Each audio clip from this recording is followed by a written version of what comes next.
Friends, you are with me Dimple. இன்றைக்கி நம்ம பார்க்க போகிற ரெசிபி ஒரு இன்ஸ்டன்ட் அல்வா ரெசிபி. கார்ன்ஃப்ளவர் வச்சு பண்ண போகிறோம். வாங்க இன்க்ரீடியன்ட்ஸ் என்னென்னு பார்த்துடலாம். கார்ன்ஃப்ளவர் 1 கப், சர்க்கரை 1 கப், ஏலக்காய் 2 தோல் உரித்து வச்சுருக்கேன், கேசரி கலர் உங்களுக்கு என்ன கலர் வேணாலும் நீங்கள் யூஸ் பண்ணலாம், முந்திரி பருப்பு ஒரு 6 பொடி பண்ணி வச்சுருக்கேன், நெய் 4 டேபிள் ஸ்பூன். ஃபஸ்ட்டு ஒரு பவுல் எடுத்துகிட்டு கார்ன்ஃப்ளவர் ஆட் பண்ணிக்கோங்க. இதை வந்து நம்ம அப்படியே ஆட் பண்ண முடியாது அல்வாவுக்கு. ஸோ ஃபஸ்ட்டு தண்ணியில் கரைச்சிக்கணும். ஸோ தேவையான அளவு தண்ணி ஊற்றிக்கலாம். இப்போது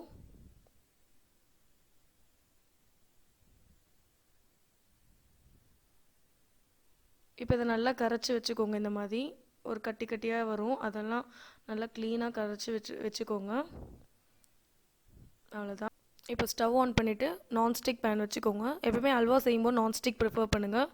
முதல்ல சர்க்கரையை போட்டுக்கிறேன்.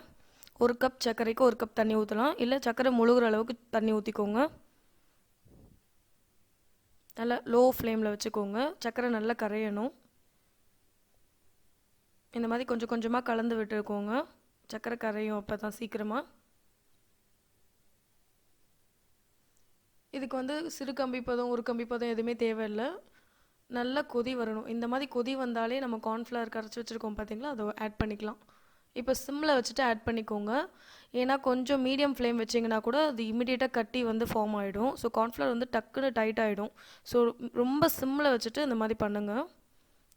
பாருங்கள், இப்போ டக்கு டக்குன்னு அந்த இது ஃபார்ம் ஆகுது.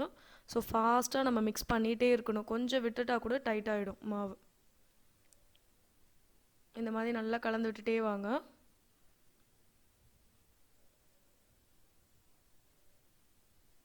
இப்போ கொஞ்சம் கொஞ்சமாக நெய் சேர்த்துக்கலாம். உங்களுக்கு நிறைய நெய் வேணும்னா நீங்கள் ஆட் பண்ணிக்கலாம். ஆனால் இந்த அல்வாவோட ஸ்பெஷல் பார்த்தீங்கனாலே நெய் அவ்வளோவா தேவைப்படாது. ஸோ மேக்ஸிமம் நீங்கள் 5 டேபிள் ஸ்பூன் ஆட் பண்ணால் கூட போதும். அதுக்கு இந்த மாதிரி கொஞ்சம் கொஞ்சமாக கலந்து விட்டு நெய் ஆட் பண்ணிகிட்டே வாங்க.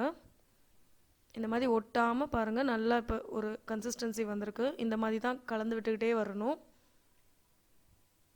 இப்போ ஓரளவுக்கு கெட்டி ஆகிட்டுருக்கு. மேக்ஸிமம் 20 to 25 மினிட்ஸ் தான் ஆகும் இந்த அல்வா செய்கிறதுக்கு.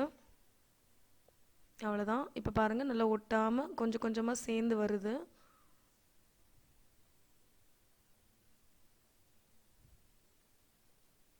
இப்போ நம்ம முந்திரி பருப்பு ஆட் பண்ணிடலாம். ஆட் பண்ணி நல்லா கலந்து விட்டுக்கோங்க. கொஞ்சம் கொஞ்சம் அந்த ஒட்டுற பதம் வந்திருக்கு, ஸ்டிக்கியாக இருக்குது. இப்போது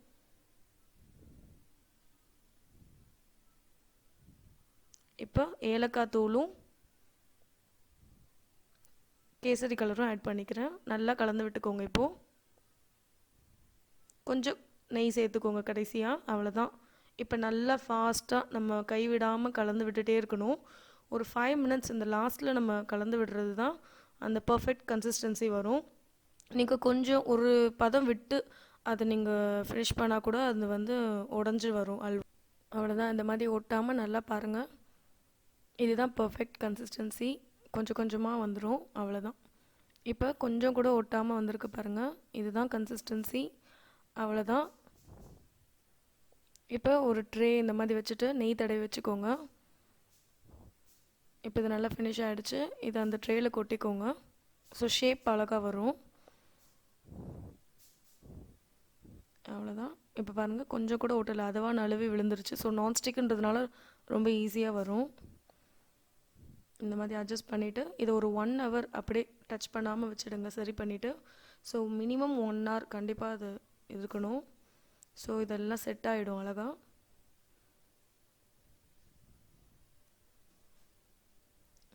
பாருங்கள், ரெடி ஆகிடுச்சு.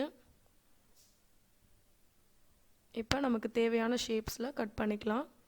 அவ்வளோதான். இன்ஸ்டன்ட் அல்வா ரொம்ப ஈஸியாக 20 to 25 மினிட்ஸில் ரெடி ஆகிடுச்சு. தேங்க்ஸ் ஃபார் வாட்சிங். You are with me Dimple.